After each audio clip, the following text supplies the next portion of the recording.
प्रदेश कांग्रेस कार्यालय में पूर्व विधायक कुणाल चौधरी ने मीडिया चर्चा की। इस दौरान उन्होंने मध्य प्रदेश की भाजपा सरकार और पूर्व मुख्यमंत्री एवं वर्तमान केंद्रीय मंत्री शिवराज सिंह चौहान पर मनरेगा, ग्रामीण रोजगार और किसानों के मुद्दों को लेकर तीखा हमला बोला।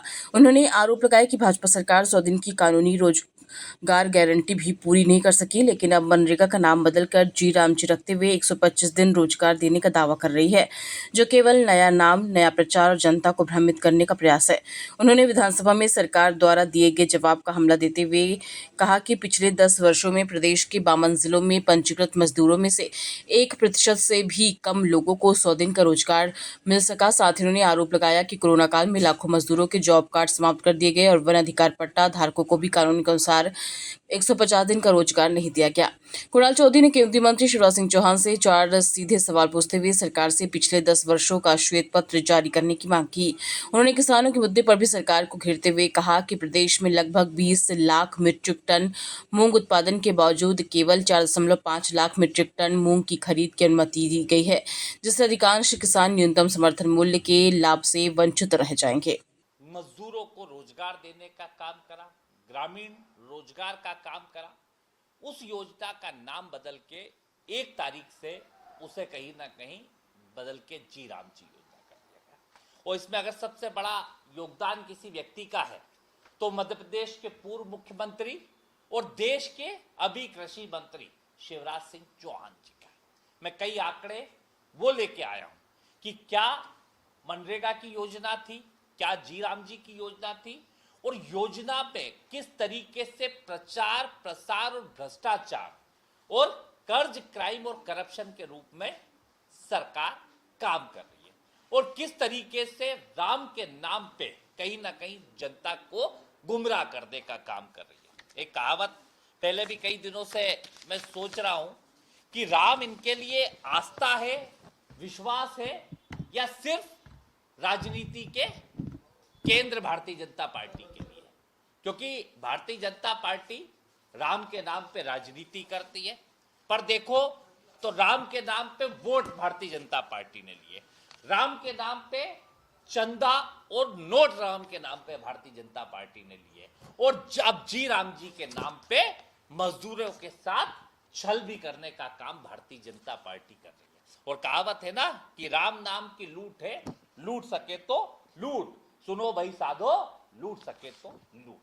किस तरीके से जनता को गुमराह करने का काम भारतीय जनता पार्टी कर रही है, और मैं आज सारे आंकड़ों के साथ आपको बताऊंगा इनका काम क्या है कि नाम बदलो, योजना बदलो, प्रचार बढ़ाओ, और कहीं ना कहीं पर मजदूरों को रोजगार मत देने का काम करो।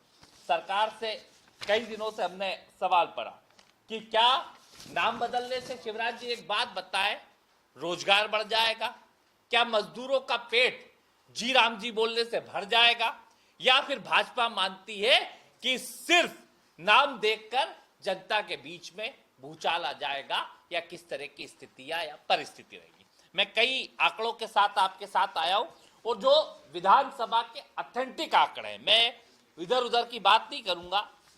बड़ी बात शिवराज जी ने करी कि कहीं ना कहीं जो रोजगार दिया जाएगा वो जी राम जी योजना के तहत 125 दिन का रोजगार दिया जाएगा, और इसका जवाब मैं नहीं दे रहा हूं, हमारे विधायक प्रताप ग्रेवाल जी ने सवाल पूछा था, और पंचायत ग्रामीण मंत्री जो पूर्व केंद्रीय मंत्री भी है प्रहलाद पटेल, उन्होंने इसके आंकड़ों की पोल खोल दी कि किस तरीके से जनता को गुमराह करके, किस तरीके से बातों का झूठ बोल के शिवराज जी और मोहन जी और इस देश की बीजेपी की सरकार ने किस तरीके से गुमराह करने का काम किया। पहली बात तो इस योजना के अंदर किस तरीके से मध्य प्रदेश के नौजवानों के साथ छलावा हुआ, मध्य प्रदेश के मजदूरों के साथ छलावा हुआ, और मध्य प्रदेश के गरीबों के साथ बड़ा छलावा होने का काम हुआ।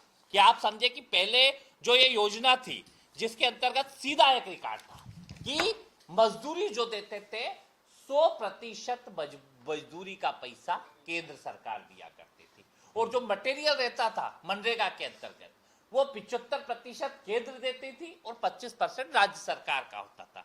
आज सबसे बड़ा वित्तीय बोझ राज्यों के ऊपर शिवराज जी की जी राम जी योजना ने करने का काम करा है। क्या करा है कि जो पहले 100% मजदूरी का पैसा दिया जाता था उसे 60-40 के रेशियो से कर दिया। जो सामग्री का 25-75 से दिया जाता था, मतलब जब एवरेज निकालते थे तो 90% केंद्र का योगदान रहता था और 10% राज्य सरकार का योगदान रहता था। आज उसे बढ़ा के 40-60 कर दिया, मतलब 60% केंद्र का योगदान रहेगा और 40% कहीं ना कहीं प्रदेश का योगदान रहेगा। क्या मध्य प्रदेश उस स्थिति में है? क्या कई प्रदेश उस कर्ज की सीमा में है कि वो 40% पैसा दे पाएंगे? और बड़ी बात, मतलब मैं आंकड़े जो जारी करने की बात कर रहा हूं कि शिवराज जी ने बड़े बयान दिए, बड़ी बातें करी, बड़े भाषण वहां पे दिए, पर शिवराज जी 125 दिन का ढोल तो आपने पीटा, ताशे तो आपने बजाए, प्रचार आपने करा, प्रसार आपने करा, पर रोजगार के नाम पे भ्रष्टाचार भी तो आप ही ने करा। और एक कहावत जो है ना कि शिवराज जी आपकी फाइलों में मजदूरों के आंकड़े गुलाबी हैं, पर ये आंकड़े किताबी हैं, ये आंकड़े टोटल फर्जी हैं। मैं इसकी बात इसलिए कर रहा हूं कि आपने जो सवाल के अंदर जवाब दिया कि मध्य प्रदेश में 96 लाख 18 हजार करीब मनरेगा के जॉबधारी परिवारों की संख्या, मतलब जिसे एक परिवार में एक जॉब कार्ड दिया जाता है, और कुल श्रमिकों की संख्या 1,84,00,000 है। अब आपने जो 100 दिन का, अभी आपने कहा हमने जी राम जी में 100 दिन से बढ़ा के 150 दिन कर दिया। कैसा भाषण दिया शिवराज जी ने कि 150 दिन कर दिया, मतलब हमने उसको बढ़ा दिया। अरे जब भैया 100 दिन का ही नहीं दे पाए तो 125 दिन का किसको दे दोगे? आपके राज्य के आंकड़े में बता दूं कि कुल संख्या 100 दिन का वेतन पाने वाले वेतन रोजगार का पूरा कितने को किया? 2022 के वित्तीय वर्ष में 94,688, मतलब कितने परिवार थे? 96 लाख परिवारों में से सिर्फ 94,000 परिवारों को 2022 में दिया। 23 में जो आपके 96 लाख परिवारों में से सिर्फ कितना दिया? 79,000 लोगों को। 24 में 71,000 लोगों को, 25 में 75,000 लोगों को, और 26 की बात करें तो भैया जो जी राम जी आप ला रहे हो 481 परिवारों को आप 100 दिन का रोजगार अभी तक दिया है। आधा साल बीतने को आ गया है और आप इसको कैसे करोगे? जब आपने 100 दिन का रोजगार नहीं दे पाए तो फिर आप कैसे कह रहे हो कि 125 दिन का रोजगार देंगे? मैं आपको 2021 का एग्जैक्ट आंकड़ा बताता हूं जो विधानसभा में हमें सदन के अंदर किसने दिया? पूर्व केंद्रीय मंत्री और वर्तमान पंचायती राज ग्रामीण विकास मंत्री प्रहलाद पटेल। या तो प्रहलाद पटेल और इनकी दोनों की कुश्ती चल रही है जो उन्होंने सदन के अंदर फर्जी आंकड़े दिए, और अगर शिवराज जी जानते हैं कि सदन के अंदर सही आंकड़े दिए जाते हैं तो यह आप रिकॉर्ड सुनिए कि जो रोजगार के इन्होंने हमें आंकड़े दिए हैं, मैं अब आपको बता देता हूं कि 2021 में जो इन्होंने रोजगार दिया है कि कुल पंजीकृत जो वो थे 1,70,19,681 मजदूर पंजीकृत थे। कितने हैं? 1,70,19,681। और दिए कितने लोगों को रोजगार शिवराज जी? 100 दिन का जो रोजगार मिलता है 1,23,624। कितना? 1,70,19,181 मजदूरों में से 1,23,624, मतलब कितना प्रतिशत हुआ? 0.72%। 1% से भी कम लोगों को 100 दिन का रोजगार आप जब 2021 में मुख्यमंत्री थे शिवराज जी तब आपने दिया था। 2022 की बात कर लो, 1,81,42,207 मजदूर पंजीकृत थे। इनमें से कितनों को दिया 2022 में? तब भी शिवराज जी मुख्यमंत्री थे, मेरा तो जो नॉलेज है तो 63,898 परिवारों को, मतलब कितने प्रतिशत हुए? और कम कर दिया, मतलब जो 1 लाख से घटा के 63,000 कर दिया, मतलब आपने कितना दिया?